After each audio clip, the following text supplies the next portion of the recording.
हाय। हाय। 2 दिन पहले मैंने भाभी जी को मार्केट में देखा, किसी आदमी के साथ। That you told yourself that you're going to take a break. Actually, 2 years is not even a break, it's a sabbatical. And you decided to reset your acting goals. Now, I was speaking to Anil Kapoor recently, and he told me that there was one point in his career when he wanted to take a break, or a sabbatical as it were, and your father, Amitabh Bachchan, is the person who he approached. I think they're working in a film together. And he immediately told him, never ever do that. Keep working. You had the same man in your house. Did he not give you the same advice? Firstly, good afternoon, good evening, everyone, and thank you. Oh.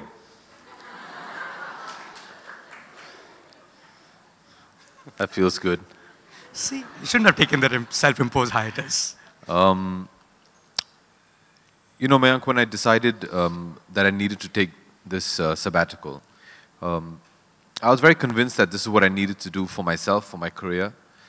And the decision had been made. I mean, obviously, normal table conversation, I did tell my family that this is what I was planning to do. And my father, he did respond with a similar, I mean, I don't think he was as emphatic as he would have been with Anil. But he said, look, you know, I did this and it's the biggest mistake I made in my career. Right. And are you sure you want to do this? And I mean, it's your call, but he gave me his opinion. I think times were different when he did it.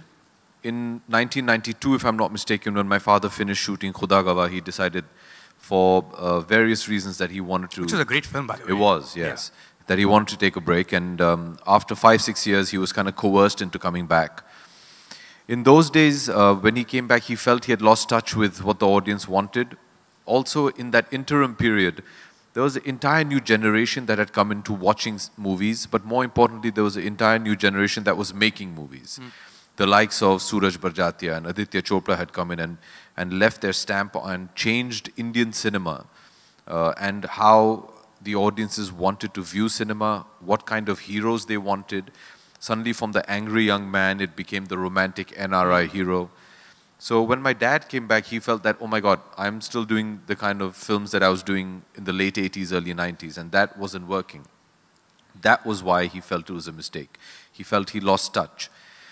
I was very aware of this, because obviously having, you know, lived through that phase with him. But when I decided, I think times have changed, there's a lot more information, you're a lot more accessible. And plus, I wasn't planning to, you know, go off into the mountains and just vegetate for like 2 years. I was very sure of how I wanted to execute this plan of mine. In fact, taking the break and stopping making films was actually the first step of the plan. It was the first step of the execution of the plan. This is something I've been thinking of for the last 4 or 5 years. All my friends are from the film industry. The people I socialize with on a normal basis are from, in some way, the film industry or the media. So I think, and today you have social media as well, and I think it's very easy to keep abreast of what's going on, what kind of films are being made. So I wasn't really removing myself from this world. So I was very sure of that I'm not going to lose touch. But more importantly, it was a very personal decision where I felt I just needed to recalibrate how I was working. It wasn't the kind of work I was doing, it's how I was doing the work. And I was very confident in the kind of actor I hoped to come back as. I had more confidence in that actor than I did in the doubt of, oh my God, am I going to lose touch? You know, out of sight, out of mind. You know, are you going to be left behind? All these kind of things. So I was more confident on the person that I aimed to become. And I think that's the difference between my dad's time and my time. Right. I mean, one of the words to describe a summit, perhaps if we were to translate in Hindi, would be a manthan, right? Self-introspection. And that's precisely what you did. What was the conclusion from that self-introspection? Not that you went to the Himalayas, you were obviously working, you were doing various things at the same time. But what is it that you learned because you took a step back to be able to see a larger picture?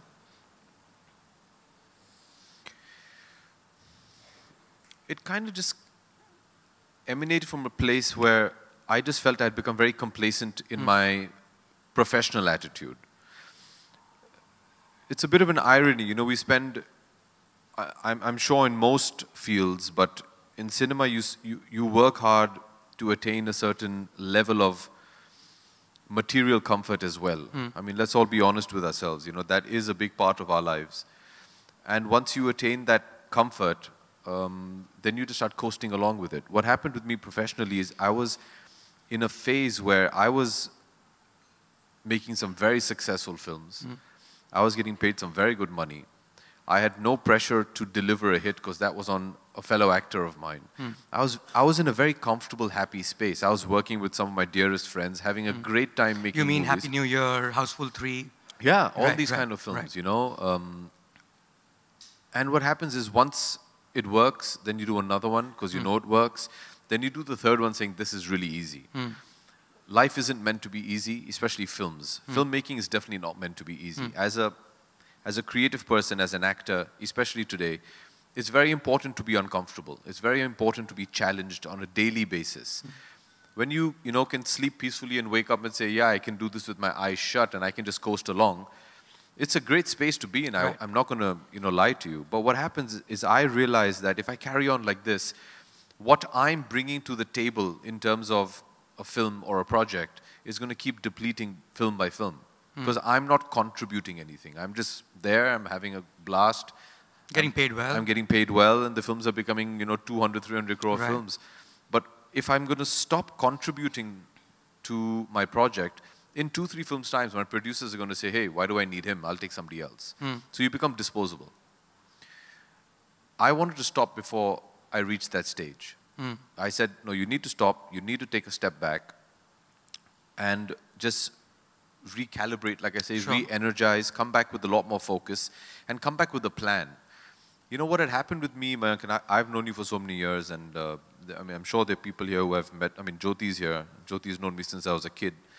You know, people don't believe it, but even though I'm born and brought up in this film industry, and this film industry is my life, it genuinely is. Making movies is something that I am most passionate about. I love the film industry. I love making films. I love watching films. It's my world. Now what happens is, when I got the opportunity to become an actor, and I say I got the opportunity because another thing people don't believe is... Right, I was going to ask you that question at some point. It wasn't easy comings for me in that sense. You know, everybody would have thought being Mr. Bachchan's son, there was a line of producers. No, so did you make that shit up, that you actually went for 2 years from one producer director's office to the other? Because everyone in Bombay should have a struggle story. You are Amitabh Bachchan's son, and it takes you 2 years to make a debut. I refuse to believe it. There's my life story for you. They refuse to believe my truth as well, yeah. No, the only difference is I did not entirely go to all the producers' office. Sometimes they came to my father's. It was a bit of both. I was at that point working for my father's company as a production boy and as an assistant director. And that's when I was trying to get a job as an actor. And shockingly, which should have been a reality check for me, which I obviously didn't let it impact me as much as it should have, was most of them, and all the ones that said no to me, said it saying, no, we don't want the responsibility of launching Amitabh Bachchan's son. Because they realized what that would take. And then suddenly, you know, one day, as a blessing, in walked Mr. J.P. Datta, and he had just made Border, and he offered me a film, and I jumped at the opportunity because you know, I mean, obviously it's J.P. Datta, why would you not want to work with him? But what happened after that is, it's just, you're like a kid in a candy store. I was just happy as an actor to have a job, to go out there and make movies, and guess what? I was enjoying it. Maybe some of the results I wasn't enjoying, but by and large, the process was wonderful. So I never really laid down and say, hey, what do I want out of my career? What do I want to achieve? How do I want to go about achieving it? I was just happy being an actor, getting a job and getting to make movies. And getting your next film and your next. Absolutely. Right. So I needed to rethink that. So these are the kind of things that I did. So you constantly say this, Abhishek, that this version of you that we see is version 2.0. Is it version 4.0? Is it a thing that you start thinking about, even from mortality point of view, legacy point of view, when you're like 40 plus, I'm like, boss, can't continue like this forever. Could age have a factor, be a factor in this? I'm sure it could. It wasn't for me. Okay. Who's 40? Me? No, you're 25. No, I'm 42. But it's how old you feel, you know. No, age really wasn't a thing. No? But I think Maybe having a child? maybe time spent being a professional is. Sure. You know, after a point you start evaluating your life and you say, hey, you know, what do I stand for? What am I going to be remembered as? And these are important questions. I think for me it was more after the birth of my daughter that I started asking myself these questions. That you want to leave behind a legacy. Absolutely. Enough of Houseful 3s and 4s and 5s. No, I love that. I can't wait to sure. do But nobody's going to 5. remember those films. I mean, I'm sure they will. You just did. Huh? You just did. Well, I didn't have a choice. I was just reading up on what's the last film that he did before Man Marziya, which I think people will remember. Well, thank you. That's the intention. Right. It's like I said, it's not, it wasn't the kind of films I was doing. If you ask me today, you might not agree with it because I know your personal choice, but I'd do another Houseful. I'd love to do another Happy New Year. I'd readily do a Bol Bachchan. I grew up watching Manmohan Desai and Prakash Mehra. They're my favorite filmmakers. I'd love to do the kind of stuff. And these are films that, you know, the audiences love. I agree, they're made for a specific kind of an audience. Right. It's a kind of it's a genre of cinema which is leave your brains at home and just come entertain yourself. And there's a huge market for it because if there wasn't, they wouldn't be doing the kind of business that they do. I mean, till date, I walk into places and people come up and say, you know, hey, Nandu Bide, or, you know, we loved you in Houseful. Or they'll come up to you and say, oh, we loved you in Dhoom and Jai Dikshit. So you can't discount that. So I love that kind of cinema. I can't wait to do it again. Coupled with other work that inspires me as well. But like I said, for me, it was more about how I was doing that kind of film. It wasn't like, okay, if you're going to stand there, then you need to make a difference. You need to be able to say something. You need to be able to do something. You need people to turn around and hopefully, you know, come back here and sit in front of you and get you to give as glowing a response to a Houseful that you have, say, for Man Marziya. Thank you, by the way. Yeah. You're welcome. So that's part of the goal. You can't just write off stuff and say, oh, Mayank didn't like it, so that's fine. No, of course No, not. I want you to like it, so I'm going to work hard enough so that... Did it happen in the early part of your career, especially, Abhishek, when you did certain films and you thought you'd done a great job in those films and perhaps people hadn't watched it and you felt even worse about it? I'll give an example, okay? And of course, you'll come up with far more examples. Like one of my favorite performances of yours is a film called Run, right? And there's this scene where you're in a subway. And so just to let the audience know, there are a bunch of goons and the hero is right there facing the bunch of goons and he turns around and he starts running. So you think, Ari, ek to naya type ka hero hai, he's running. But he's actually running to catch the shutter, to pull it down so no one else runs away and then he whacks the shit out of everyone. I don't know how many people saw that, but that was a fantastic performance. That was the reason I did the film. Right. Oh, was that the scene? Yeah. So, Run was a Tamil film which Maddie had acted in. And Maddie, Madhavan is a dear friend of mine. And I had agreed to do it because it's a very cool story. Mr. Boni Kapoor wanted to produce the film. And he said, look, come watch this film. I said, okay. So I went to see it in a trial room that we have called Ketnav, which is in Bandra. And I went and sat there. I remember Sridevi ji, the late Sridevi ji was sitting next to me. I'm a huge fan of hers, okay? I used to go hang out on the sets of Khudagawa just to watch her. And she was sitting next to me, and she's always been so lovely to me, and she had always encouraged me, and she had loved this film I'd done called Tera Jadoo Chal Gaya. I think she was the only person who No, that's not true. That's not true. But yeah, There thank you. Yeah. Were you born? Huh? So I was sitting next to her, and I was just, I'm sitting next to Sridevi. I was like, wow. And suddenly, I wasn't even paying attention to the film. But suddenly, when that scene came, for me, that was my ode to my father, actually. Because that scene reminded me of a scene in Diwar. Right. And I said, I'm doing this film. And then when I reached the set, I remember that, oh God, I've only remember one scene. I don't even remember what the film was about.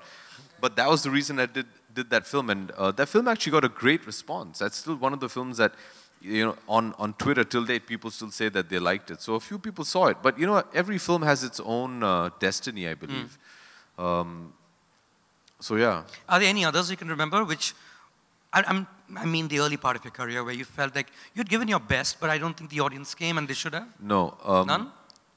The one truth which us actors very seldom own up to is when you see your film, which you do before the audience does, you know whether it's going to work or not. Really? Yeah. You know whether you've given your best, because you know the amount of effort you've put in whilst filming it. So you realize that. It's after that, it's, you know, hope is a very dangerous thing. You just hope it clicks. But you know the truth. I've, very honestly, I've done some 60-odd films now. Right. I've been wrong just about one of them. I could sit in the trial and be like, uh-oh, another one bites the dust. Really? Yeah. Because of the way I worked in it.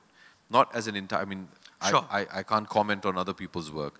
But I knew, and I'm one of those people who believes that if your work is that good, the film will work. So I knew each and every So which was this one that you were wrong about? Jhoom Barabar Jhoom. Arey. Yeah, I loved doing Jhoom Barabar Jhoom. I had such a blast. It was great music. Shahad and I were collaborating after Bunty Aur Bubbly. We had a blast making the film. That movie you need drugs for. It was, yeah, no, say no to drugs, man. Yeah. So it was just wonderful. And when I saw the screening of it, all of us were watching it together, and we had a blast watching it. But then when the film didn't end up doing the kind of business I thought it did, it kind of threw me off. But then I realized why it didn't. And Did you actually go with coins to the screening? Yes. You actually throwing them? When my dad comes on, yeah. Because I'd done that in Bunty Aur Bubbly as well. Okay. Shahad and I are big Amitabh Bachchan fans. So in Bunty Aur Bubbly, when his introduction happens, we actually went to Gaiety Galaxy and threw money. Like, you won't get recognized in Gaiety Galaxy? Or if you run down the aisle really fast and throw money and run out again, Really? you're fine. And then you meet the ticket collector who says, "Mera screen mat phado tum." Okay, sorry. And then yeah. So we did that in Jhoom Barabar Jhoom. He did a song in that. And so we did that, yeah. But that was the one film which didn't do what I expected it to do. It didn't do badly, actually, but not what I expected it to do. That was the only one. The others you've seen and you know. Yeah. I think what went wrong with Jhoom Barabar Jhoom is there was a problem in relatability. You said it. You said you wanted to take drugs and watch it. It's because I think the characters were a bit too eccentric and flamboyant. Secondly, also what happens if you compare it to his last film, which was Bunty Aur Bubbly, the best part about Bunty Aur Bubbly. Have you all seen this movie called Bunty Aur Bubbly? Okay. Yeah, stop being modest. Have you guys seen the movie called Bunty Aur Bubbly? It's one of the biggest hits of that year. Yeah, but they all just look, in case you're sitting in some other country.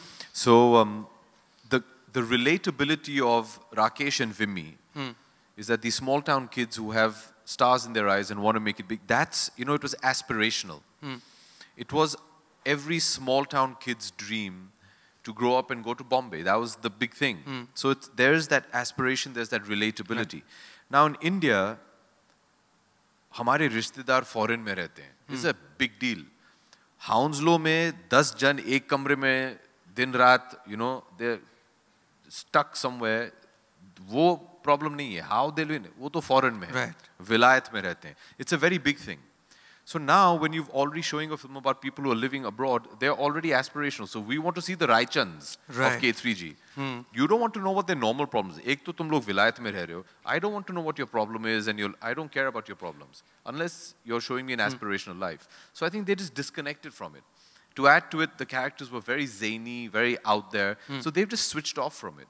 And they're like, this is a trip we don't want to be on. But I said the drugs part because there's that song where the strobe lights are on. Yeah. And in the theater is really, really trippy. Yeah. Kiss of Love, I think that's called. Right. That was Bobby and Preeti's. Because it's like a dark hall. And I don't think I've ever seen that in any film in a theater. But that's Shahad, Shahad has a very visual sense of cinema. And he can be very eccentric if he wants to. But that was the only film that I went wrong on. So did Jhoom Barabar Jhoom in that sense start out actually being an India story and then became this? That the two people actually meet. So when we were doing Bunty Aur Bubbly is when Shahad narrated a film called Sangam Mel, which is what Jhoom Barabar Jhoom became. Right. It was the story of two kids who had run away and meet in Nizamuddin station. Right. And then make up these stories because they're actually scared and just to make a companion and find out that they're falling in love. So it started as that. But then Adi felt that it was becoming a bit too similar to Bunty Aur Bubbly. And then he recast the film and then he said, and then instead of Rani and me, then became Preeti and myself. And actually, if I'm not mistaken, Rani is the one who suggested to Adi that, why don't you base this in London? Because Shahad had never traveled outside India. So Adi felt that with Shahad's visual sense, he'd shoot that in a very trippy way. But I think that's where we went wrong. We kind of lost the roots of the film. I think one of the things that people may not know about you, and I only recently learned, is that you have a notebook and you actually watch every film of yours and you review your performance almost like a reviewer would. Is that true? Yes. I wish I just asked you to carry your notebook. It would have been fantastic. No. Terrible handwriting. Are you terribly self-critical? Yes. Yeah? As you should be. As you should Like I said, every actor knows, you know, at the end of the day, they know whether they've done a good job, whether they can do better. Yes, when you do go back and review, like last night I saw Ashu's film, Khele Hum Ji Jaan Se, you start growing as an actor. So I think part of the exercise of when you can look back at your work and find faults, in a sense is reassuring, because that means you're already evolved a bit more than when you were doing the film. And I like to review my films regularly because I make notes as to how I could have improved that performance or what I need to be careful of. So are you only looking at yourself or are you looking at the film in totality? In the past couple of years, in totality. Okay. Before that, it was just myself. Right. I was still, I mean, at the start of my career, when I was still checking off some very basic things, which is why I've always said whenever I've been asked that, I don't think I was prepared when I started becoming an actor.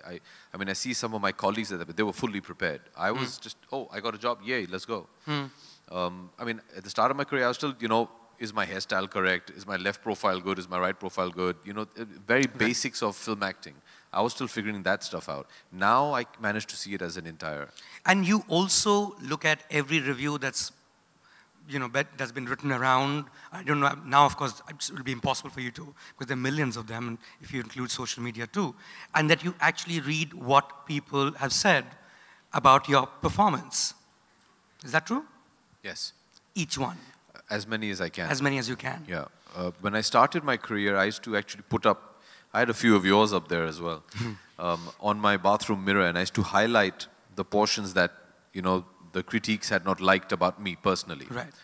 And it was a kind of visual representation for me that from the first film to the latest film, the highlighted section should reduce. So that was kind of like a thing of self-improvement. So, okay, they didn't like this. Next film, try and implement that to improve upon that. So I used to do that. Has there ever been a point where a reviewer is sitting right next to you and read a review to your face? Not that I can remember. Okay, we're going to do that right now. Okay.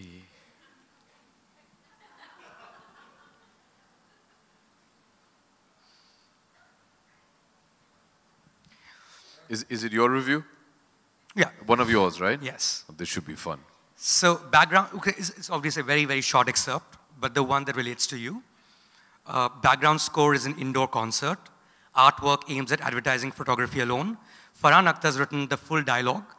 His companies produced the picture. Their recent credits include Bachchan, Honeymoon Travels Private Limited, Rock On, Karthik Calling Karthik. Which is sad, given no actor in Bollywood believes in the auteur theory more than Abhishek Bachchan does. If you've noticed, practically all his colossal creative failures, let alone their box office response, seem to have been directed by filmmakers most would otherwise trust. Shad Ali's Jhoom Barabar Jhoom, after Bunty Or Bubbly, that we just discussed. Ashutosh Gowarikar's Khele Hum Ji Jaan Se, after Jodha Akbar. Rakesh Om Prakash Mehra's Delhi 6, after Rang De Basanti. There's got to be a theory behind the series. Which film is this? Game. Game, that's 2011. The only correction is I actually did Khele Hum Ji Jaan Se after What's Your Rashi? That Ashu had made. Well, fair enough. But you would still trust him. Research, Mayank, research. And this is by Abhinay Deo, right? Who thereafter made Delhi Belly. He actually so it's made not Delhi even Belly past before. film, but it's even the film after. Yeah, he actually made it before. Explain He this had to me. shot it before, yeah. Do you think you've been done in by directors? Or do you trust or have you trusted directors far too much, given their past record? No, it's got nothing to do with, I've never judged them on their past record. It's just, I'm a complete director's actor. Okay. If I have a disagreement about how a director is seeing a particular scene, my approach is, let me try and convince them. If they're not convinced, then I have to wholeheartedly submit to what their vision is, whether I agree in it or not. Yeah, but... Don't they all? Is that what you're saying? you know, sometimes it's hard to understand why, you know, stuff. I mean, when I see a movie like Delhi 6, Rakesh was meant to make my first film, actually. We wrote a film together called Samjhauta Express when we both were looking for a job and both frustrated that we weren't getting one. I've known him since then. And I thought Delhi 6 was a wonderful film.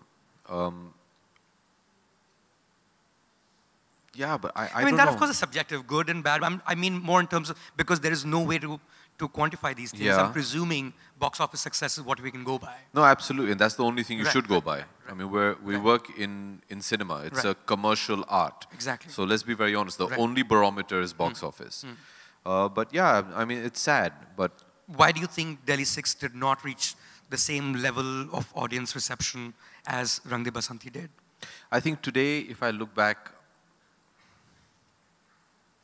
there was no hero in Delhi 6. I think in storytelling, it's very important to have a hero, a protagonist and an antagonist.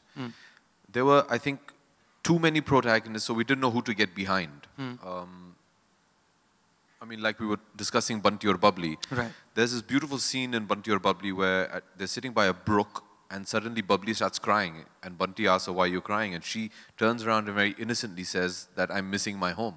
And they go and actually they call their parents. And she calls and speaks to her parents and says, I'm okay. And then she turns to him and says, now your turn. And he says, no, nobody is missing me or thinking of me at home. And you cut to a shot of Bunty's very critical father, which was played by Mr. Raj Babbar, sitting under a contraption that Bunty had invented, a shower, and missing his son.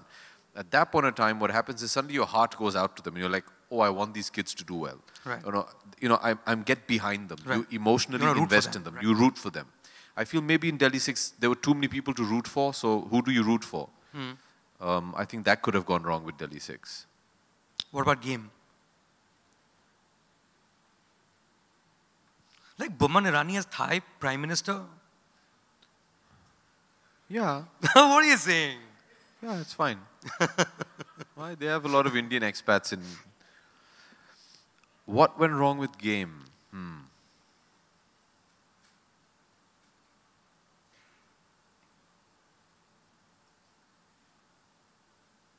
I'm just remembering the film.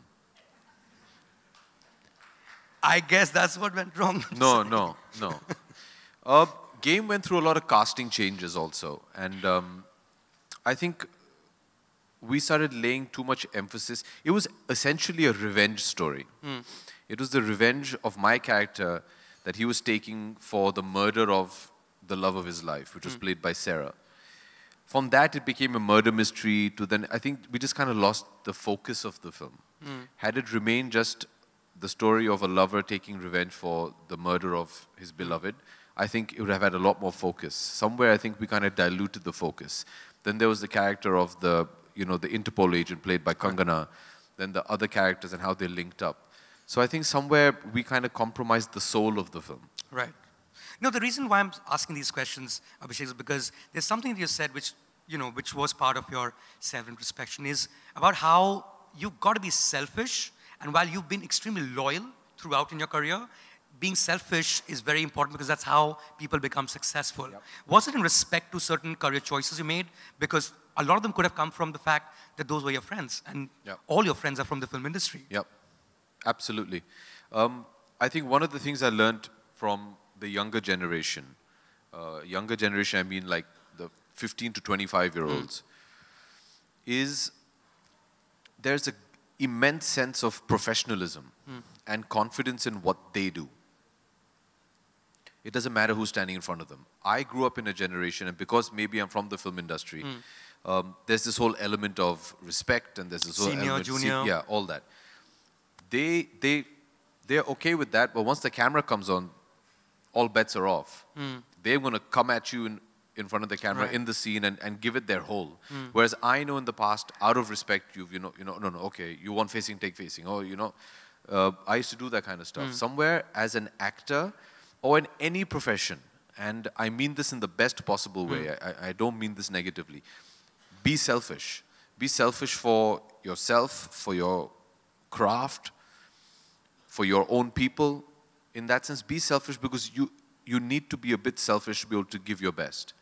if you're not convinced in your own head that you're not going to be able to give your best, you're not going to give your best there in turn, you're doing injustice to the venture. There's absolutely nothing wrong. I actually felt previously that if I disagreed with somebody, I wouldn't tell them.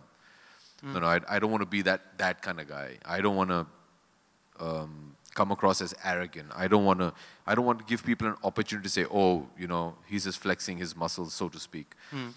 Or on some level, it was uncool to just disagree.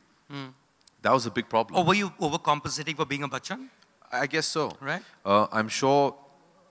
Not I'm sure. I mean, that was one of the reasons. I never wanted anybody to think that, oh, he's Mr. and Mrs. Bachchan's son, so he's saying this, so we're listening to him, because I never wanted that. I was very conscious of that, from my behavior to everything.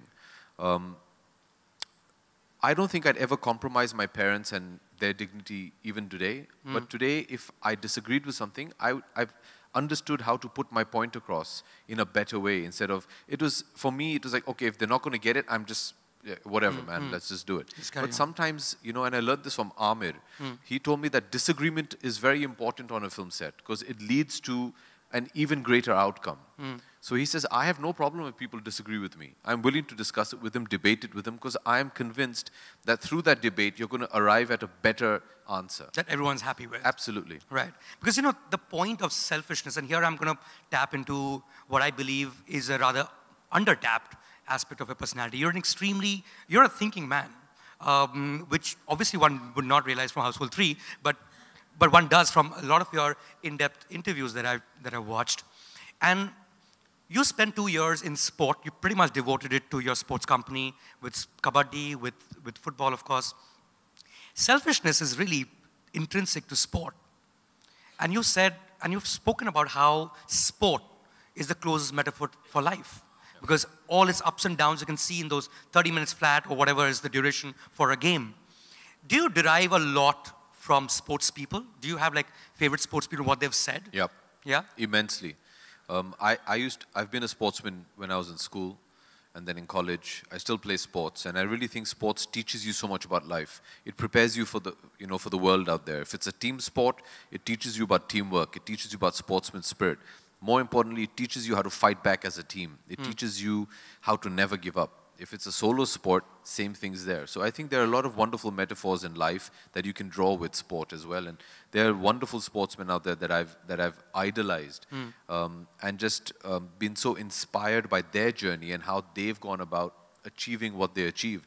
And one thing which is that I really learned and from them is, in their mind, they're convinced that they're the best at what they do. And that comes across brash, you know, when you have, like, my first love in sports is basketball, right? I used to be a basketball player, and one of my favorite, anybody play basketball here? Okay, 4 people, 5, okay, no problem. So there's one basketball player that I used to love called Shaquille O'Neal, okay? He started playing for the Orlando Magic, went on to play for the Lakers and the Celtics and Miami, Cleveland. And he you know, he was this monster of a basketball player. And even I followed him from when he was in college, and he was just the next big thing. And he goes down till date as one of the greatest basketball players ever. And as growing up as kids, you idolized him. And the first time I saw an interview of his, I was like, oh my God, this guy's really arrogant. Because his first statement was, I'm the greatest. At that point, I'm like, no, that's not cool, man. Just be humble, you know. Today, I realized that he needed to say that to himself to achieve what he achieved. Because if you're not convinced that you're the best person for this job, you're not going to be able to give your best and do your best. So that element of self-belief, bordering on megalomania almost, but it's important to achieve the great things. You know, I don't think any of, you know, the great leaders of past, somewhere in their mind felt that, no, I'm happy over here. I mean, you want to go out there and conquer, you know. When Alexander came and conquered half the world, is because he believed he was destined to do so and that he could do so. So that confidence is very important. It's just that shift from, you can't be arrogant about it, but you have to have that belief. That's very important. So those kind of things really taught me a lot from sport, and it did help me a lot to just channelize what I needed to do. But, yeah. Right. So is that the version 2.0 we're talking about? Part of it, yeah. Right. Part of it. I can't wait to do Household 5, though. No, Because I no, know not it's Houseful. just really pissing you off. No, it's not. Yeah. No, it's not. I'm going to convert you. You know what? I actually liked Houseful 3. But there you go. I'm saying. It's a different kinds of cinema. It's a different you know? kind of film, yes. Yeah, see, we're not promising you, Absolutely. you know, Godard or anything like that. Absolutely. But come there, be entertained, laugh for 3 hours, go away. And, you know, in our life and times today, which are so demanding and tough, you know, those 3 hours of just going out there and just having unabashed fun is, I think, is good. Right. Now, I'm going to go back to the director's part, Abhishek, because right before this, we had a session with Rohit Shetty. Yeah. And, you know, one of the things that he mentioned is that, like, for instance, in the case of how Singham got made, Singham got written at 12 o'clock, or got narrated at 12 o'clock to Ajay, finished at 2:30 a.m., and 7 he was on the set, and he was doing it, because that's the level of confidence he reposed on his director. And he says that's the only way you survive for that long. That's how, say, and like say, he's only worked with Shah Rukh Khan outside of, I mean, so far for the movies that are released, and with you, of course. Yes, very much, yeah, very much. 2 films. So does the actor-director combination then become a very, very important element for an actor's career? Absolutely. But I think that's so in any field. I mean, even in your field, your relationship with your editor is of paramount importance, because the editor has to have a vision for what they want for the newspaper. They need to try to convey that to you, but they also need to be able to balance off what you as a journalist can provide, and they don't want to compromise your vision because there's a unique perspective. So a relationship you might have with your publisher or your editor is similar to an actor and their director, and it's a collaborative exercise, right? Filmmaking. So obviously you've traditionally seen wonderful actor-director combinations survive for a long time. And I think that's very important. I mean, not just actor-director, even actresses and their directors have had some wonderful collaborations. And that's important because there is a level of trust. You also know that this guy's going to take care of me or this lady's going to take care of me. I understand their vision. I know what they're talking about. They don't need to spend extra time to get out the performance that they need because I know instinctively what they want. Which have been your favorite directors in terms of a combination? A lot of them. I mean, to start off with JP Saab. Right. Because he introduced me to the world of cinema. A lot of my education about acting and cinema was through him. But with him, it was, I mean, I used to just submit. I mean, it was like a holiday for me. I knew JP Saab would just take care of me. And he treats his actors like his children. So JP Saab, of course. You know, I really enjoyed working a lot with Mani, with Ramu. I really enjoyed working a lot with Karan when I did, but that was more on a personal level. Yeah, we did Kabhi Alvida Na Kehna with him. I've really enjoyed working with Anurag, actually. Another director that blew me away was Ashutosh. Ashutosh was possibly the first time I worked with a director who had been an actor. So I learned so much from him about approaching a scene from an acting perspective. So his direction was always from an acting perspective. So I really enjoyed that. But you know, I've learned so much from different directors. You know, like Rakesh has a very unique approach to the way he works. Tarun Mansukhani had a completely different approach. But you know, it's nice when you forge. But for me, I've never managed to work, thankfully, with a director that I just didn't like. Really? Yeah. It's never happened? Never happened. I mean, I've never been on a film set where, be it a co-star or a director, I'm like, yeah, really not interested in seeing your face today. But just been a professional. I can't work like that. For me, it's very important that everybody's a buddy on set. Does it really help to belong to the film industry then? For something like that? For instance, there's this episode I was reading about when you were shooting for Kabhi Alvida Na Kehna. And it's an emotional scene. And you were supposed to tell Rani's character that your father is no more. And you had a picture of your father that you were supposed to look at. And then you told her. And you just broke down. And then Karan Johar broke down. And then Ayan Mukherjee broke down. And then Aarti Shetty broke down. The whole set was crying. I mean, that's a scene from a Karan Johar film. I mean, that kind of bonding, I don't think we'll ever get in my job, no way. In my office, nobody's going to cry like that for anything. I think the function of what you do is slightly different. We're unemotional people, is that what you're saying? No. Okay. The purpose is different, right? Actually, yeah, this thing did happen. It was a very uncomfortable moment. Yeah, take us through that moment. Yeah, there's a scene, Karan Johar and I made a film in 2006 called Kabhi Alvida Na Kehna, in which I played a character called Rishi. And he's married to Maya, and they're childhood friends, and she's not in love with him, but he's in love with her. And it's a beautiful relationship, and they, you know, she has an affair with Shah Rukh, and they divorce and separate. And near the end of the film, there's a beautiful song, which is Kabhi Alvida Na Kehna. It finishes where you see Rani after 2-3 years. She's all alone. She's not with Shah Rukh. And Rishi comes to see her. And he comes to tell her that, and he's meeting after they're divorced, and he says that I just came to tell you that I'm getting married. I found somebody that I really love, and she's very happy for him. And she says, he asks her to be his best man or woman, so to speak. And he says, look, Maya, at the end of the day, I've realized I have no one else. You've been my best friend since I was a child. Right. I had one more person, which was my dad, but he passed away. And she's not aware of this. And my father in the film treats Rani like his daughter, because they've been childhood friends. And he takes out a photograph and he says he would have wanted you to have this. And it's a photograph of my father. Actors also, you know, you lock up a lot of emotions, because that's used a lot in your craft. Right. And I didn't want to rehearse that scene for some weird reason. I was just at that point thinking, okay, let me just go perform it.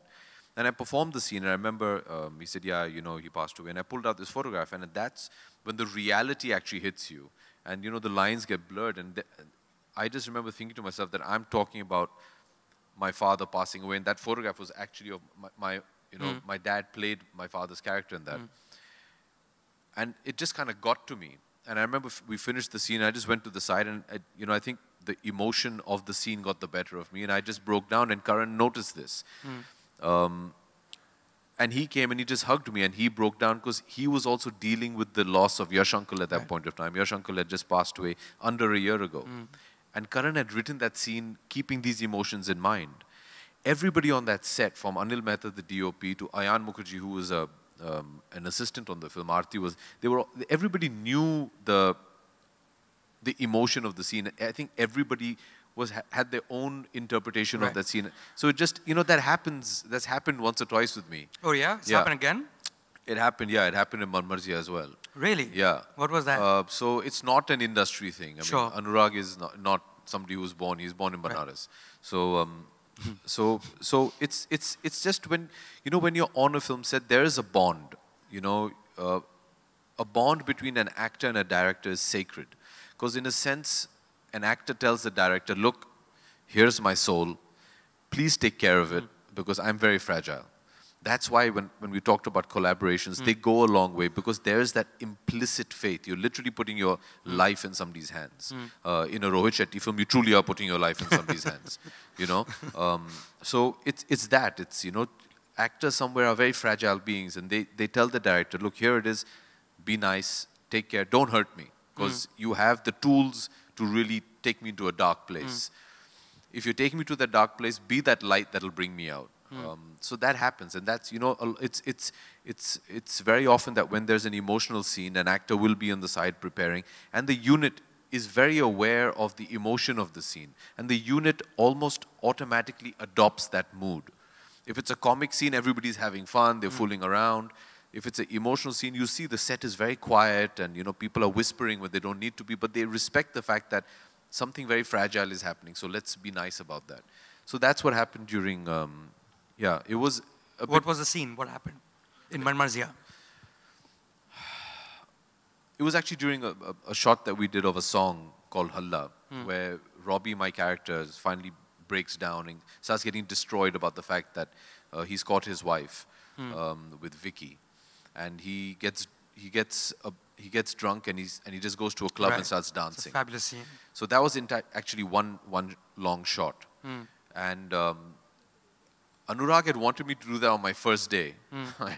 And I said no. There's also, actors have this thing that there's this one scene that they're always petrified of, and they just keep putting off saying, isko baad mein karte hain, they keep running. This was that one thing, because I knew what it was going to take. It was also the first time that you see Robbie react.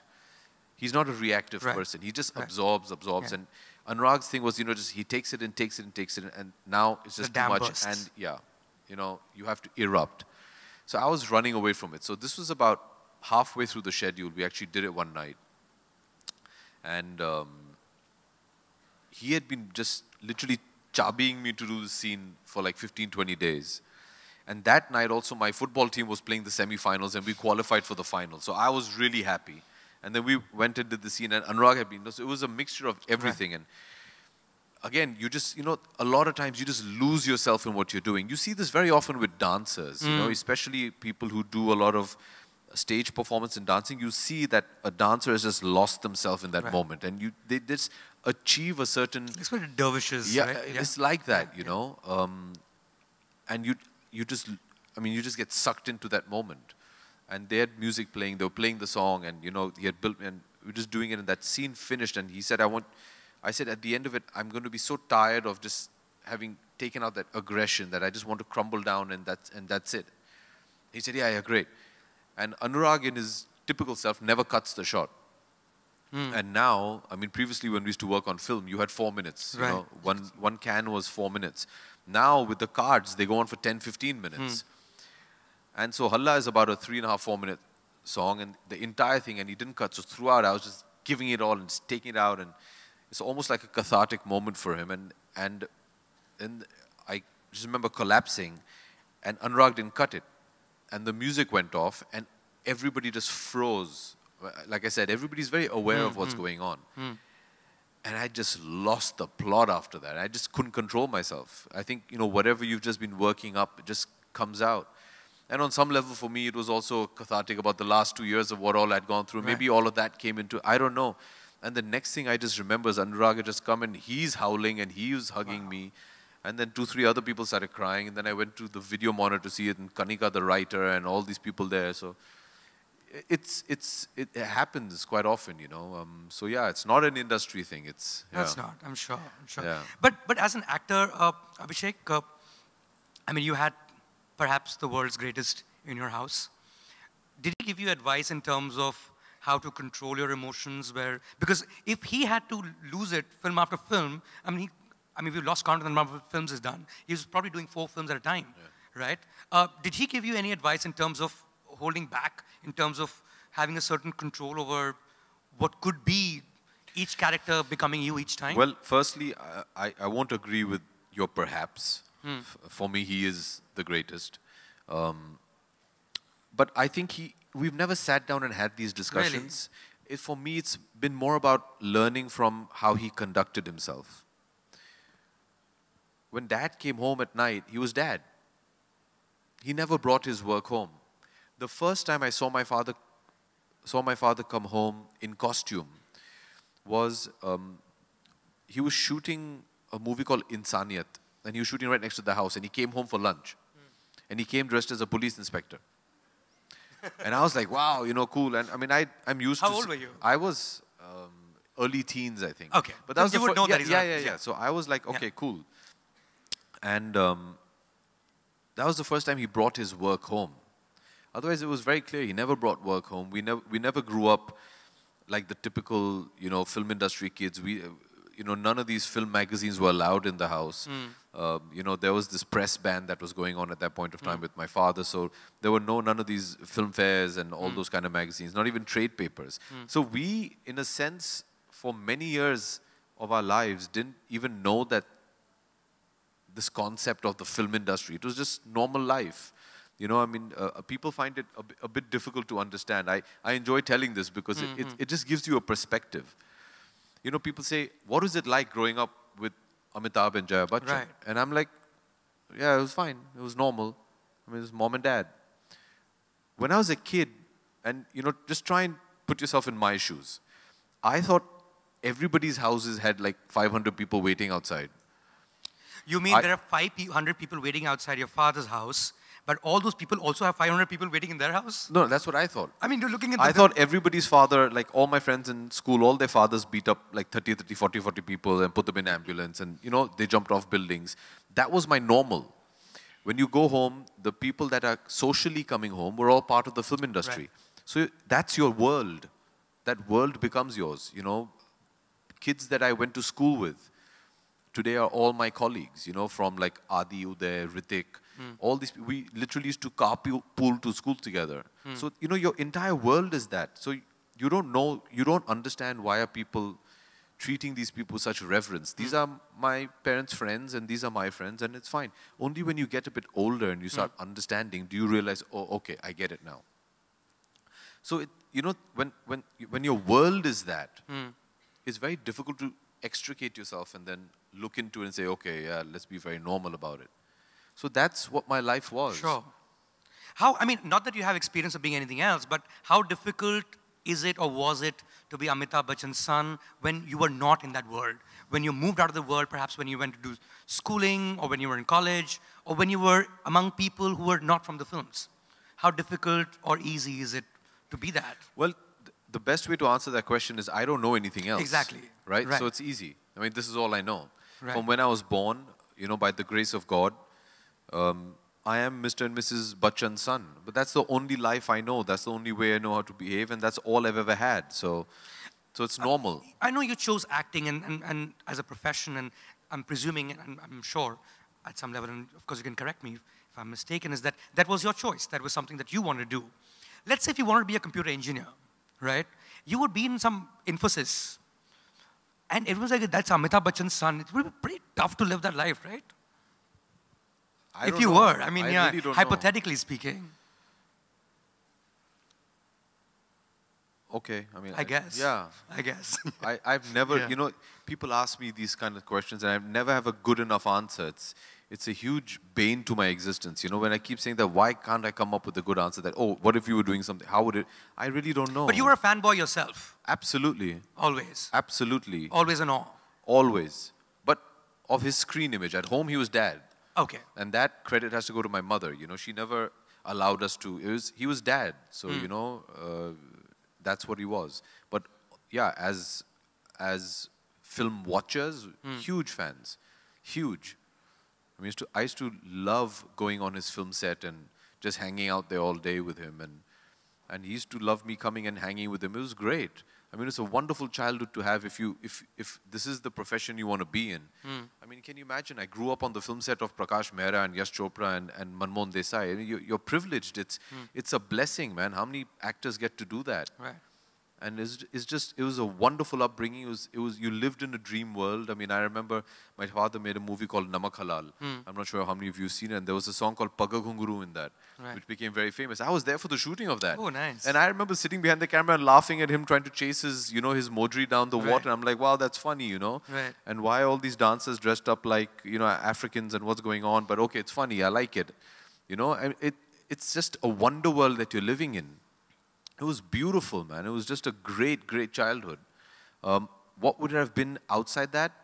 I was sent to boarding school when I was 9 years old, and over there, nobody cared who you were. Right. I was sent abroad, and over there, I mean, they don't know Indian cinema. So I had a very normal kind of life there as well, and it was fine.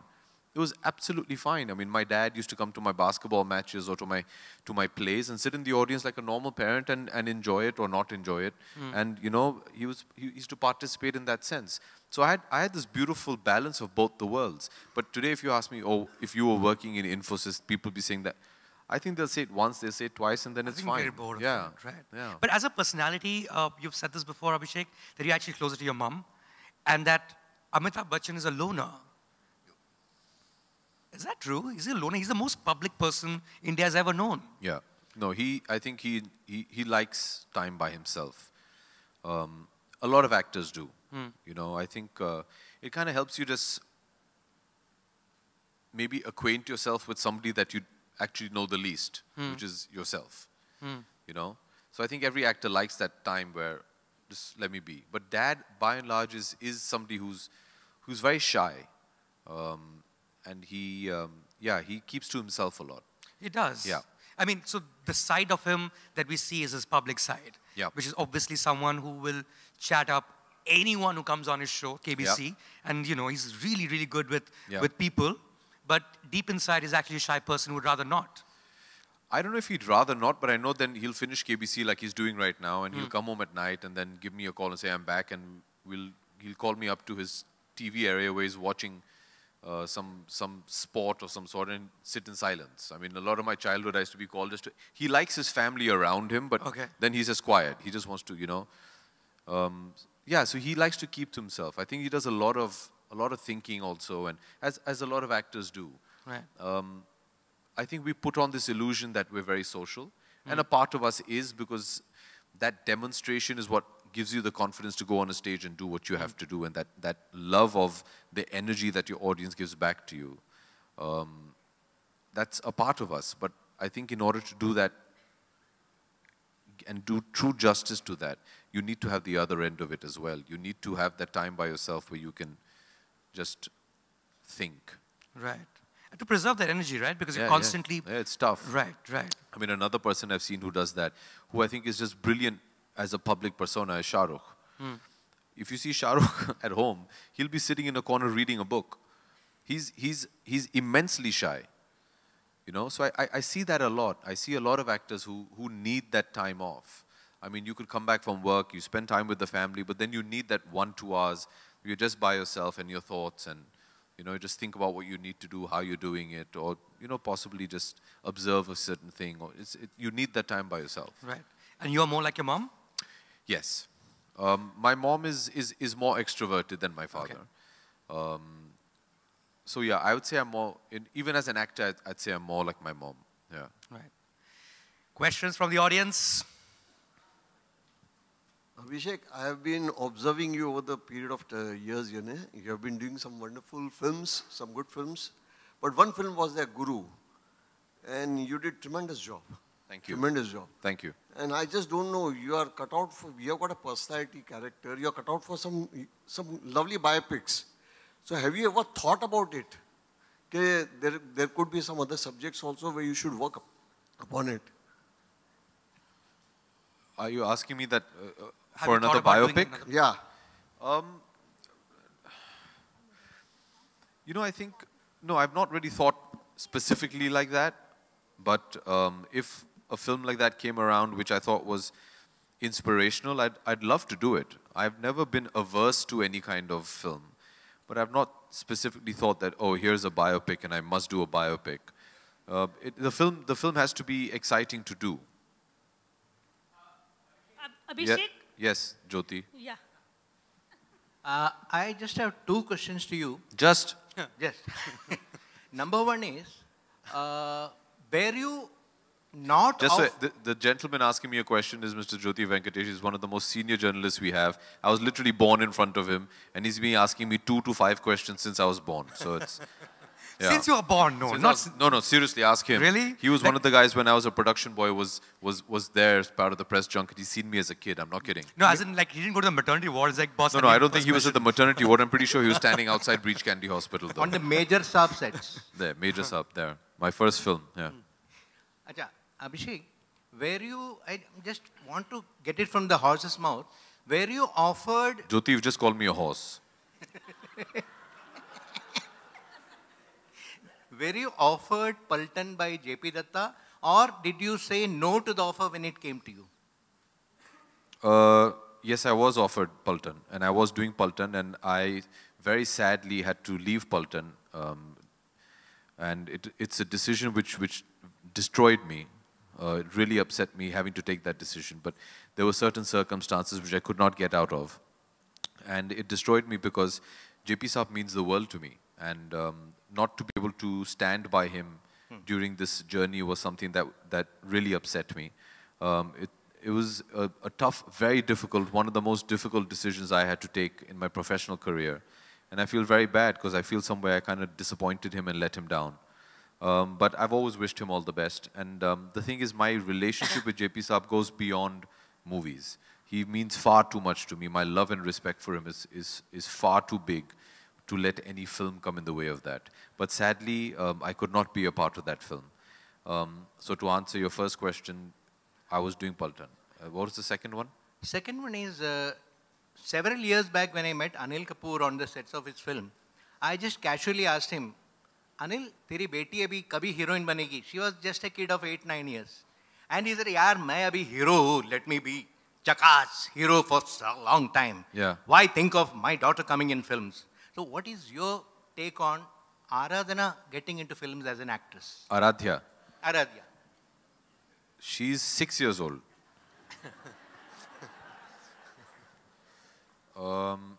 As far as Aishwarya and I are concerned, be it tomorrow, 20 years down the line, or whenever, whatever she decides, we have decided as parents that we will support her no matter what. Because that's what our parents did for us as well. I still remember when I told my parents I wanted to be an actor, and they were very supportive. I think as a parent, you want the best for your child. As a parent, you want your child to be happy and healthy. That's the most important. What she decides to do is completely her choice. We will never, ever weigh down onto her to say, this is what we expect you to do. She will do whatever she wants to do, and we'll be proud of her regardless of what she becomes. Hello, Abhishek. Hi. Hi. Now, first of all, congratulations on Man Marzia. It's a beautiful film. Thank you very much. Now that we have watched the film, I want you to help us understand Robbie. One of the things that stayed with me after the film was the fact that this guy is okay with being someone's backup, a second choice, or a fallback option. I want to understand, how did you crack that psyche? He's not okay being a backup. Robbie's process is, he's in love with her, and his love for her outweighs any other love. And he's convinced that my love will prove its weightage to Rumi. So he's not happy being a backup. He's okay entering the scenario as an option, that he says. But he's very convinced that I will win her over. These are the slight nuances of Robbie that Anurag and I worked very hard on. That's what made him interesting to me. You know, it made him layered. He was multidimensional. He was aggressive in his own way. He was bullheaded in his own way. But above that, he was just so in love with this lady that he said, I will win her over. And he does. So that's what the approach was. Do you get that a lot, Abhishek? What? In terms of explaining that particular character, in terms of what he intended to do? Have you? Well, this is the first time This is the first time? First Okay. time I got the opportunity to speak about it. Okay, but you've been hearing that? Yes, I've Okay. been hearing that. And I'm glad I'm hearing it, because that means what we attempted to do has kind of translated to the audiences that have seen the film. Right. We were very conscious when we were making the film that it's very easy to label Robbie as the boring one, because he's the good guy. And sadly, good guys are labeled as boring. Shockingly, after the film release, which is now just about a week, I've had more men come up to me and say thank you than women. And traditionally, you'd think that, you know, he's designed as the knight in shining armor. He's the good guy, you know. Somewhere women will say, oh, I wish my boyfriend or husband could be like this. But it's actually men that have come and said, thank you, you know. You've given us confidence that... Because they are like that. Yeah, right. we don't need to be this rebel bad guy and treat people badly and say no all the time. And so actually, I was surprised by that. I mean, I somewhere expected women to react to Robbie, but the way the men have has been an eye-opener for me. Have you had other characters in the past where people have questioned, like for instance, if you might want to jog your memory, like in Kank, right?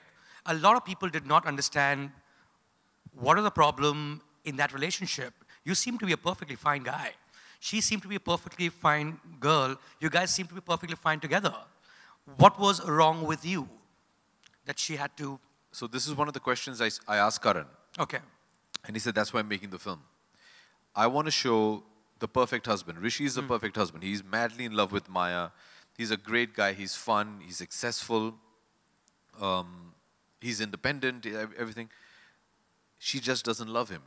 He says, you know, a lot of times in life, we are in a relationship where you realize that, okay, the formalcy is there, but she's just not in love with him. She's always been like a friend to him. And she didn't have any other choice, so she's like, okay, let's get married. But that was the thing. And I said, but why? He said, there's no why. It's Right. just, that's just the It's way complex, it is. right? Yeah, that's just the way it is, which is similar to Man Marzia, where there was a scene which actually got edited, where my mother asks me that, why do you love Rumi? I mean, what do you see in her? And he says, why do I need to see something in her? I just love her. It's an emotion. How can I quantify an emotion? Why do I need to justify an emotion? And why do I need to tell you why I love this girl? You know, which I thought was such a nice message to give, especially today's generation. Why does somebody else get to sit on judgment for what you feel? Nobody else should have that power over you to tell you that the person you love is right or wrong. And I like that. So, you know, in terms of Kank, it was just, sadly, you know, she likes him. She just doesn't love him. Right, right. Abhishek, hi, this is Priyanka. Abhishek, just wanted to know your reaction to the controversy around Man Marzia, the 3 scenes that the Sikh community had a problem with. And makers went ahead and requested CBFC to delete those scenes. And apparently, Anurag was also not informed about the decision. So as an actor who's part of the film, how do you react to that?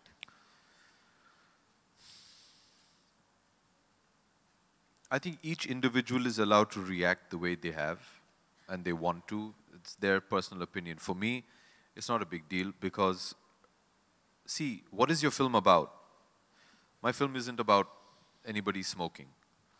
I have no problem cutting that out. If somebody's taken objection to it and they are feeling that the intention of the film or the makers is not to upset anybody, not to upset any community. We're not here to ruffle any feathers. We just want to make a nice love story. That's what the film is about.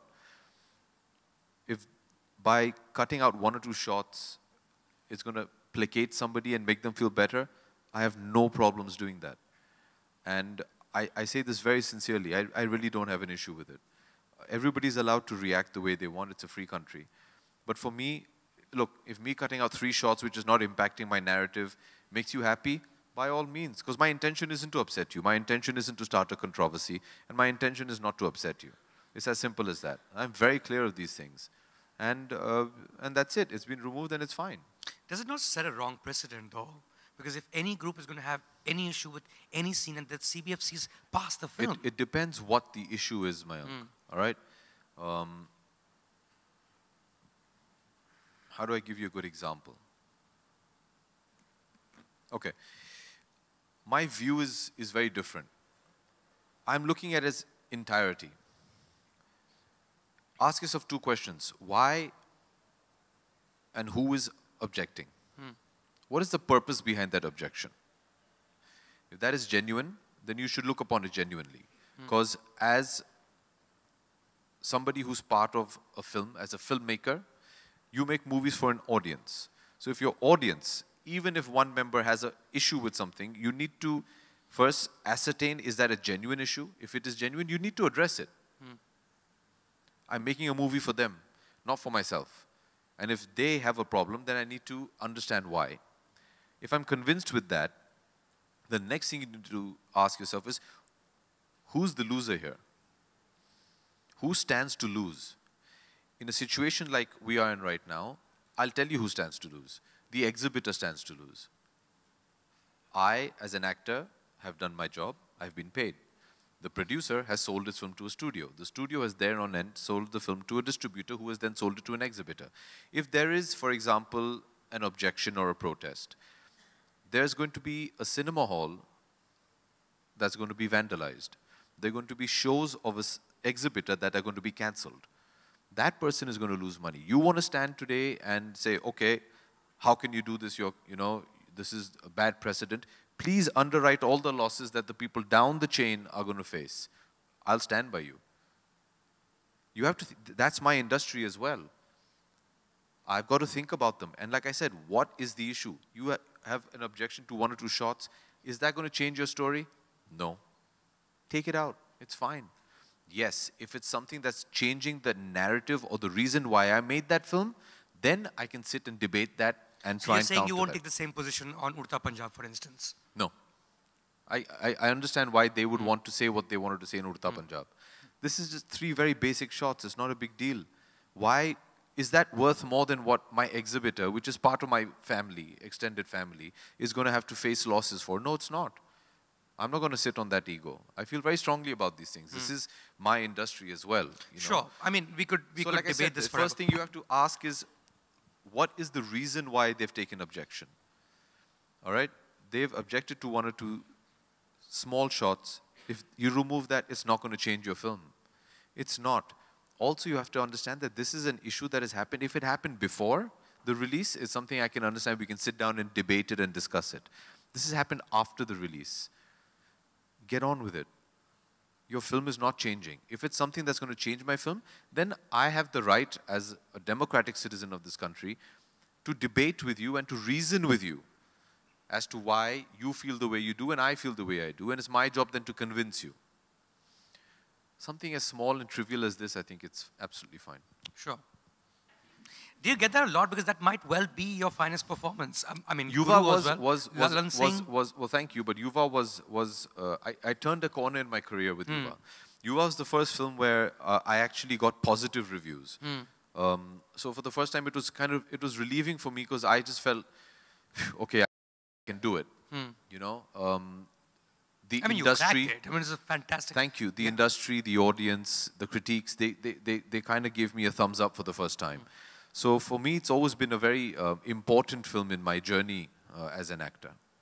So yeah, I mean, it's a film that I really enjoyed doing with a maker that I love, right. Mani Ratnam, and I'm glad because it's been. Was it hard for you to get it right, like playing a Bihari laborer, as it were? No, I worked very hard on it. Okay. I worked very hard with Anurag on it, actually. Right. Anurag wrote the dialogues, and I remember I was shooting for Run in Mumbai and in Chennai. So when I used to shoot in Mumbai, Anurag used to spend days on end in my trailer, and in between shots, I used to rehearse with Anurag about Lallan's walk, the way he'd talk and stuff like that. And then when I was shooting in Chennai for Run, I used to sit with Mani and do it. So we worked very hard on it. So we had really broken down Lallan Singh to the minutest detail, yeah. Right. Sir, I want to ask that once you did one song with Aishwarya ma'am, that Kajrare in Bunty and Bubbly. Again, are you planning to work with her or not? Yeah. Yes. You will come with her? I'd love to, yeah. Thank you, sir. Would you like to see us together? Yes, sir. I would like to see Done. you. Half the battle already won. Okay, sir. Now I just have to convince her. Okay, sir. Well, there was a film happening, right? Gulab Jamun. Yes, that you guys that's were happening supposed to next do year, together. yeah. That's happening? Yes. Oh, very much. There you go. हाय अभिषेक अभिषेक ये जानना चाहते हैं कि आराध्या आप 6 साल की हो गई हैं तो आपकी फिल्मों को लेके कैसा इंटरेस्ट जगता है उनमें आपकी और ऐश्वर्या जी की फिल्मों को देख के वो मैम आजकल कार्टून देखती है 6 साल की है वो कार्टून देखना पसंद करती है पर आपकी चॉइसेस कुछ चेंज होंगी अब आराध्या जैसे जैसे बड़ी हो रही है बिल्कुल I will now choose whatever work I do in my professional career based on Aradhya. I would not personally, currently like to make a film that I feel Aradhya would feel awkward watching. Thank you. So when you choose a film to work on, what are the factors do you consider to decide on closing the narration? First and foremost, would I like to watch this film as an audience? I think that's the most important because there in turn, does this film have the ability to be a success at the box office? That should be your first criteria. And if possible, your only criteria. Every other decision and question after that has to be keeping this in mind. So for me, it's would I want to watch this and can this film work at the box office? So, and do you have a target audience in mind when you go through your filmography or when you go through the possible prospects? I think that has to change from film to film. When we were doing Man Marziya, I was very clear of the capacity of this film and the kind of people that will watch this film. And then you budget a film accordingly. Zyadatar kya hota hai ki, you know, our films don't fail, our budgets fail our films. Right? So if I had been part of making Man Marziya and convinced Anand Rai and Anurag that let's make a 60 crore film, I mean, the film is already going to fail at the word go. Because that's not the kind of film, that's not the zone of the film, that's not the potential of the film. If I'm doing Happy New Year and I say, let's do it, let's make a small art house kind of film, that's not going to work either. So you have to, you know, decide accordingly. When we did Man Marziya, we were very clear who we're making this film for and the potential of this film. And, you know, thankfully that paid off because today people have enjoyed the film, the producers have made their money and nobody's lost any money and that's great. That's the way it should be. Yes.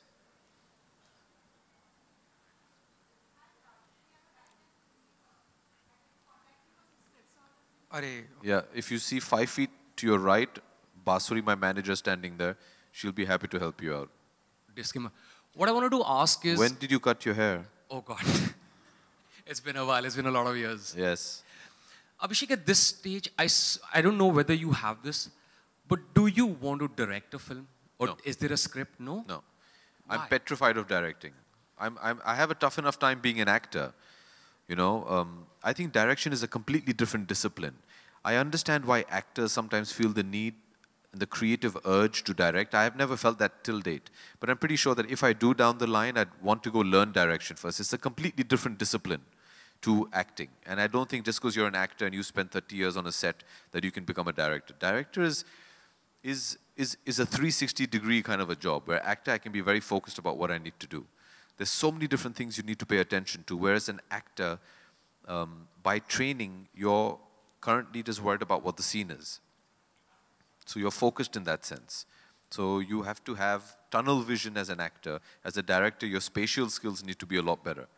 So, so as of now, I've never felt the need. I mean, if I had to direct a film right now, I'd probably make a terrible film because I don't know the craft of direction. I don't understand the grammar of filmmaking. Abhishek, I mean, I can't disagree with what you think, but here is the reason I asked is because you're intuitively brought up in this industry, you work with some of the best directors, more than being a cool guy and a very intelligent guy. I'll ask this question in a different context. Supposing you did decide to direct a film, what would it be? Would it be a Bollywood film or would it be something different? I would probably make the quintessential Hindi masala film. Because that's the kind of movie I love watching more than anything else. I just love Indian films and what they represent. Because I think, I've always said, our Indian films are like our thalis, you know, there's a little bit of everything. And I just love that experience. I love the song and dance. I love the pomp and pageantry of Indian cinema. I love the melodrama. I love the raw emotion. I love the agony and the ecstasy. I just love all of it. So I'd probably, the way I think of cinema is Indian films, the way we make our cinema. So that's the way, I mean, I remember when I was in college as well, and you know, I was studying abroad and you're watching a lot of, you know, different world cinema and all you can think in the middle of, you know, this very intense film is, "Arey, kash idhar gana hota hai yaar, it'll be so much fun," you know. So I think our education in cinema and our grammar of storytelling is musical and is as what Indian cinema is. So that's what comes naturally to us. So if I had to, it would probably be that, yeah. Thank you, Abhishek. And Halla has been on repeat for the last 3 days. Oh, it's insane, isn't it? It's just been on repeat. Thank you. Okay, last Yes, two right questions. there, I also right want there. to preserve your energy because, as I asked you before, you're going to leave us with your favorite dialogue. No. Or ask questions. I like answering questions. Yes, sir. Over there. Check shirt. He's already that should stood be a up. question. Suggestions are also welcome. So what would you advise to be from zero to hero something? Aisa. My And- advice? Yeah. Bro, you're asking the wrong person, man. And Yeah. and how do you face criticism if you get any? How do you face criticism? Yeah. You stick your chin out, say, give me your best shot, and then try not to get knocked down and carry on. That's the way to do it. Learn from your mistakes. Criticism is very important. For me, it has been. It's important to be criticized because that's how you're going to grow. It's important to take criticism. It's important to understand criticism. But more importantly, you have to act upon criticism. Try and change somebody's point of view, especially if you're a filmmaker, because if your audience feels in a particular way and a film critic or anybody who's criticizing your work is also your audience, your job is to make each and every one in your movie theater happy about coming in there, buying a ticket and watching your film. So anybody who has anything positive or negative, take it, implement it in your next work. So it's very important. Don't shun criticism ever. Thank you. But what about the kind of criticism, or not even criticism, it's essentially trolling. And it's the reverse of nepotism that you get. Like there's a whole lot of people just troll you just because you're Amitabh Bachchan's son, and they just keep saying that, and they keep saying things like you're unemployed. I'm like, what does it say about someone who does this all day? Is troll you. How do you take that? Was it a new thing when you just firstly saw it on social media, like such a world exists? No. You did enough of that to me, don't worry. Huh? You did enough of that. What rubbish? What rubbish? You prepared me for social media, Mayank. No, I don't pay much attention to it. See, like I said, always figure out how genuine is what somebody's saying is. Sure. You know, I mean, if you go and you see somebody on Twitter who's said something nasty to you and they've what is it called? Profile is one of those undas. Then, I mean, come on. Buddy, put your face and then let's talk, you know. And then you go down their timeline and all they're doing is just abusing several other celebrities. Right. Then you know that's not a genuine person. I actually enjoy it when people have something to debate about. I enjoy engaging with them. That's why I got onto social medias. You can engage with people. You can talk to people. If you want to have a sophisticated conversation or exchange, even if it's heated, that's fine. But let's discuss stuff, you know. I'm okay with that. But the minute if I realize that you're not being genuine about it, then it's okay. It's fine. Like apparently you said somewhere that you came out of the film, I forget the name, maybe it was Shararat, and someone actually slapped you in Gaiety Galaxy. Yeah. Is that true? Yeah.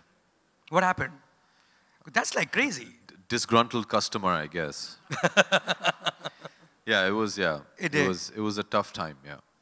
Right. Yeah, I would like to understand the tweet. It was a very good tweet.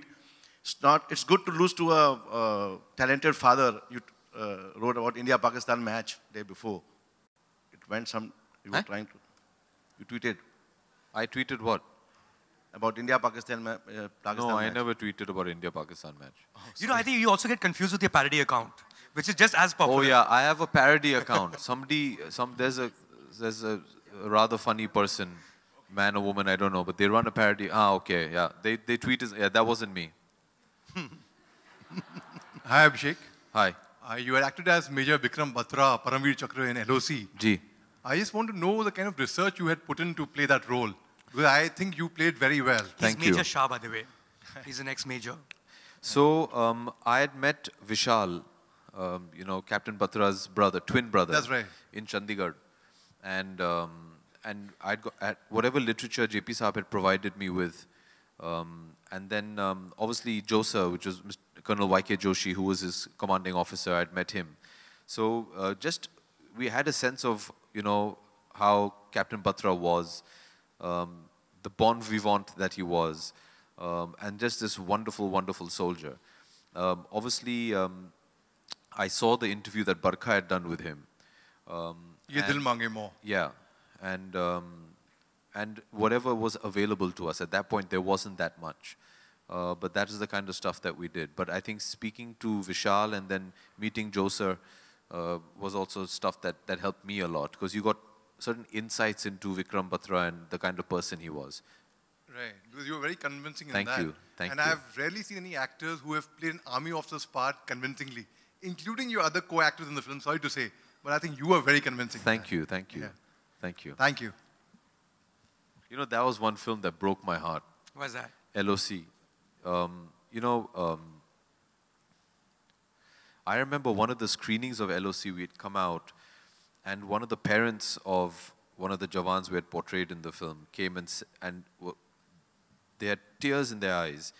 And the father of the martyred Jawan was also a colonel in the army. And he said, he came up to JP Saab and he said, you know, thank you, Mr. Datta, because although I lost my son 5 years ago, the last 3 hours I felt he was with me. That hits you, you know, and you see what it means. Until date, I mean, here you have it. You know, we're talking about a film called LOC, came out 2002. Right. You know, that's 16 years ago.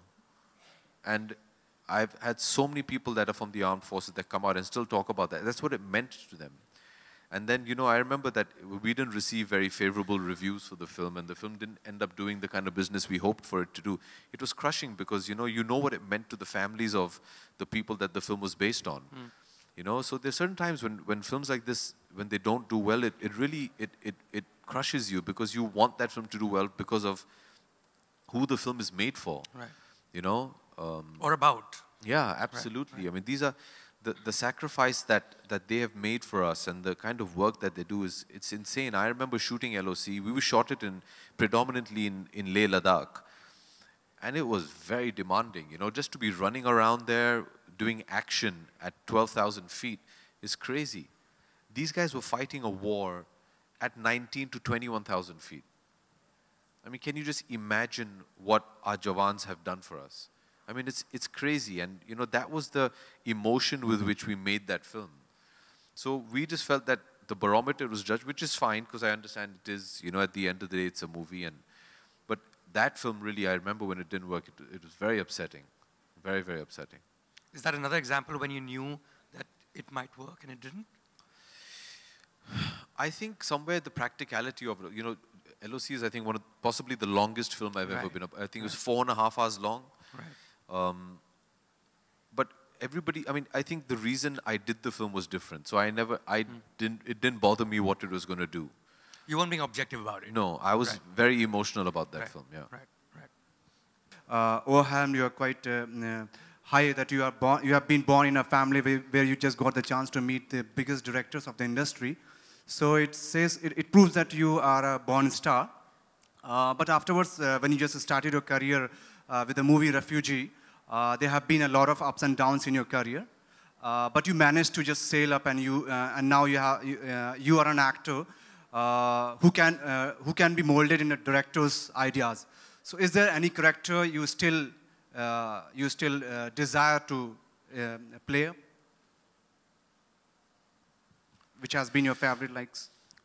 Well, to start with, just to set the record straight, just because I was born into the family that I was born into and I had the privilege of the life that I've had, that doesn't make me a star. You have to work hard to become a star. It's very difficult to be a star. So that, I mean, just because I'm born somewhere doesn't make me a star. Set that straight. Secondly, is there a role that I haven't done that I'd like to do?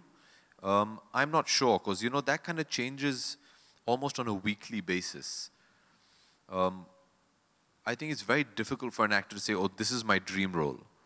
You know, and I remember Shah Rukh had taught me before I became an actor. I was sitting with him one day, we were all friends, and I had asked him this, which is your dream role? He said, your dream role should be the one that you're doing right now. Because if that isn't the most important thing to you, then you're not giving it your best. You've already prioritized something else. So your dream role should be what you're working on currently. Does that answer your question? Still standing there. Yeah, it's okay? Okay. Sir आपकी गुरु movie बहुत ही ज़बरदस्त है. धन्यवाद.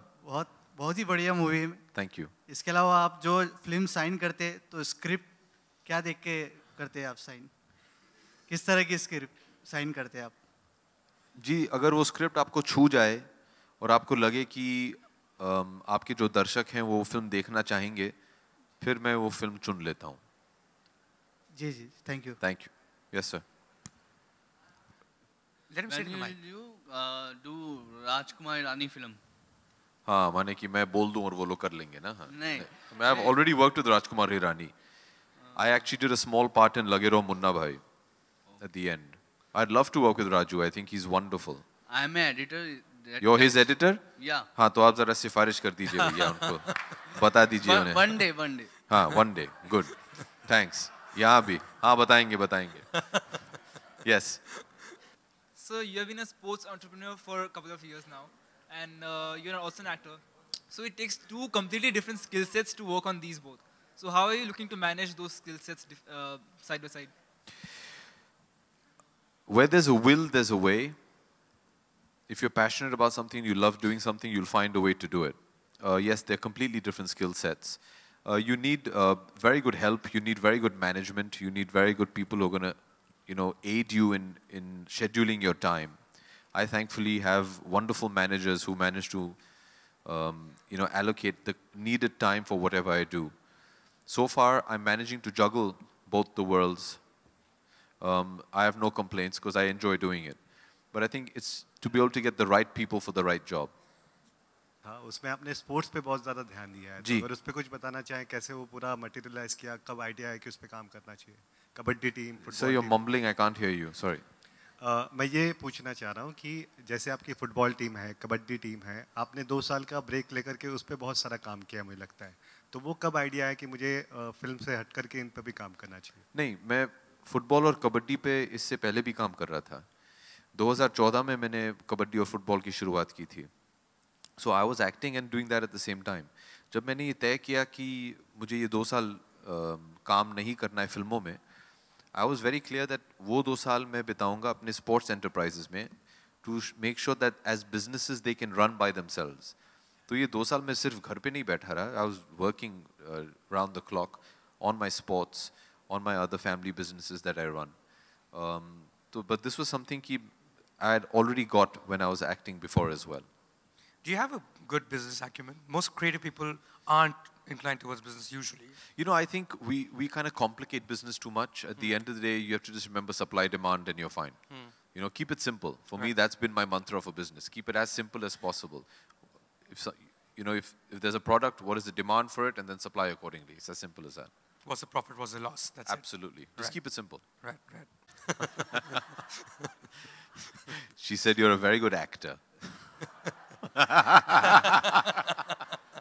She enjoyed it. She enjoyed it very much. She'd been traveling, so she couldn't get to see it before release. She saw it after release. So she liked it very much, thankfully, yeah. The family has reacted positively. So that's good. Yes, he loved it, yeah. Everyone has responded to Man Marziya very, very positively, as we're responding to Abhishek Bachchan. Thank you so much, My Abhishek, pleasure. Thank for doing you, this. Thank you so much. I'd like to invite on stage Mr. Vinod Srivastava to please present Abhishek Bachchan with a memento, a token of our appreciation. Thank you for taking the time out and talking to us. Ladies and gentlemen, we will all put our hands together for Abhishek Bachchan! And thank you, Mayank, for such a wonderful, interesting conversation. And Abhishek, a parting shot there. So you spoke about, in good humor, about how Refugee was seen or not. I saw it twice. And I still remember your introductory scene with the clothes flapping and your eyes coming. You're a very special actor, very, very special. Thank you for being here with us. Thank you.